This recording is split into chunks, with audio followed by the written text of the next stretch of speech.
Hello and welcome to this video series on how to learn Ottoman Turkish. My name is Osmanlıca Eğitim, and today we will be going over the short vowels. Now it's very important to understand how the short vowels of Ottoman Turkish work and the conventions behind them.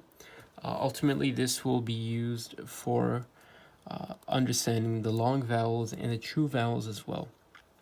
And I personally believe it's the best approach to learn how to use the vowels first. Like that, everything else makes sense. So, Ottoman Turkish has three vowels. Three short vowels rather. The first one being üstün. It makes the e sound, like in the word her, which means each. The second short vowel is esre, which makes the e sound, as in the word imam, which means some sort of religious preacher. The third short vowel is ötre, which makes the ü sound in the word gül, which means rose or flower in Persian.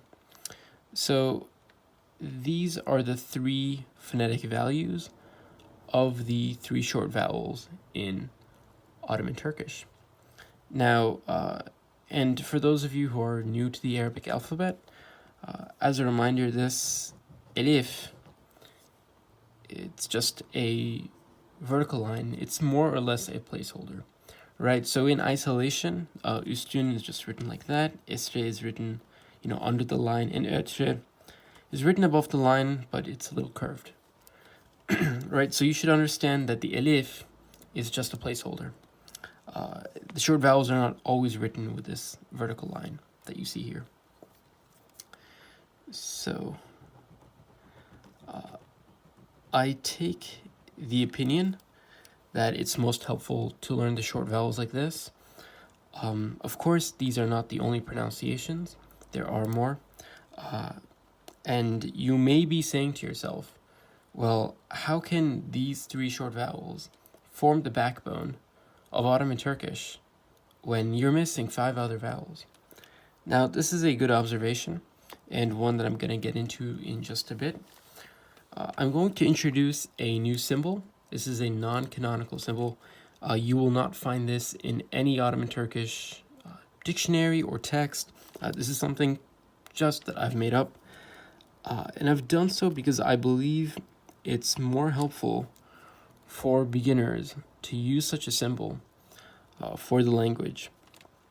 And it should help your comprehension of texts as well as with the logic of texts. So I refer to this as the mixed ö. This makes an ö sound, like in the word Ömer.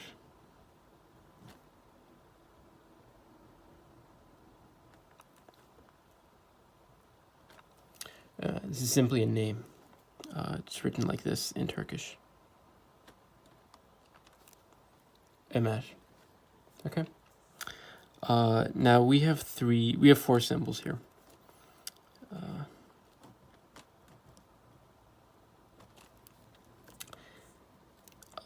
So for the time being, I highly encourage you to look at and understand the short vowels of Ottoman Turkish in this format. Üstün makes the e sound. Esre makes i. Ötre is for ü.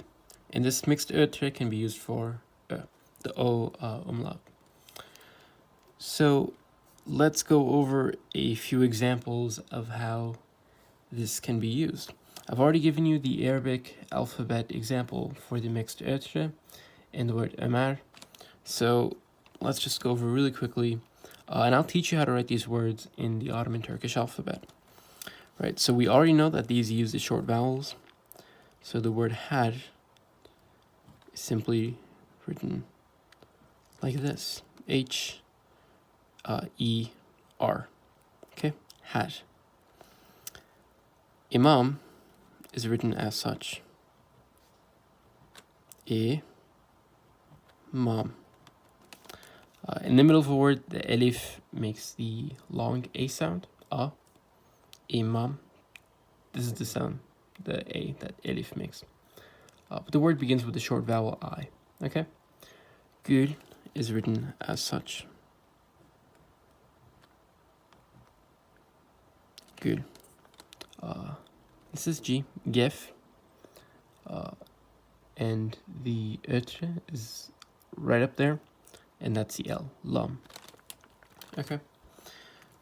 So now, normally these short vowels can actually be omitted from normal texts. In fact, it is extremely rare to see them written or used even. Most of the time these words would be written as such. Her, imam, Gül, and Ömer. They'd be written like this, without the short vowel markings. Now, for those of you who may already have a little bit of familiarity with Ottoman Turkish, you may be wondering that I'm leaving out 4 other vowels, literally half of the Turkish vowel repertoire. And I do this for a good reason, because these vowels are in either neutral or in soft vowel harmony environments. Now, what do I mean by this? The Turkish language abides by a set of rules that can be thought of as following the principle of vowel harmony.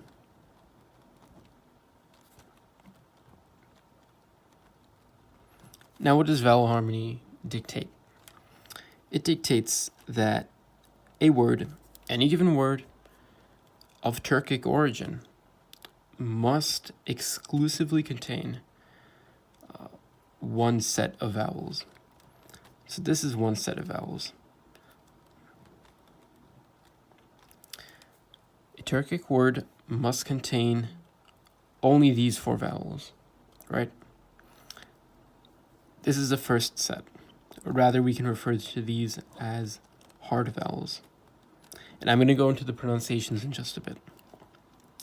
It can contain either hard vowels, any one of these 4, or it can contain soft vowels.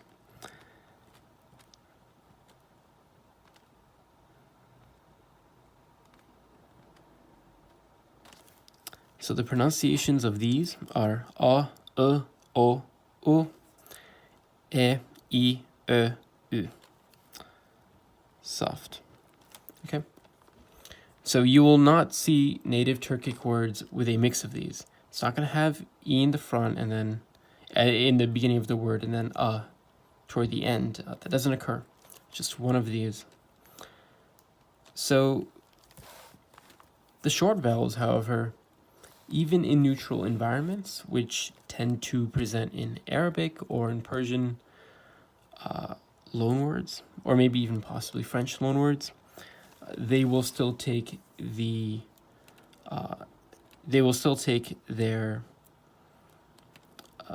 soft vowel readings, like E, I, U, Ö. All right. Now I can give an example of this. The word bir, for example, which means one, bir, is written in Ottoman Turkish as such. Bir. Okay, now I'm going to go over hard and soft consonants in a later video. However, you should just keep in mind that the B and the R here are both neutral consonants. They do not affect the vowel harmony of the word in any way, and they won't give you any indication as to what the vowel harmony is, right? If you have a hard consonant, then that will also affect the reading of the vowel. But so I'm going to go into hard and soft consonants in a later video, just to understand that the 3 or maybe even 4 short vowels of Ottoman Turkish make up the backbone, and they're used in both the short vowel and the long vowel contexts, that their canonical readings are E, I, U, and Ö, for the üstün, esre, ötre, and the mixed ötre, and that their pronunciations, although generally fixed, can change in a hard consonant environment. Ottoman Turkish differentiates and changes the pronunciations of their vowels depending on the consonants. So let me make a graph for you before we end the video. just going to lay them out again. Üstün, esre, ötre, and the mixed ötre. Okay? Now,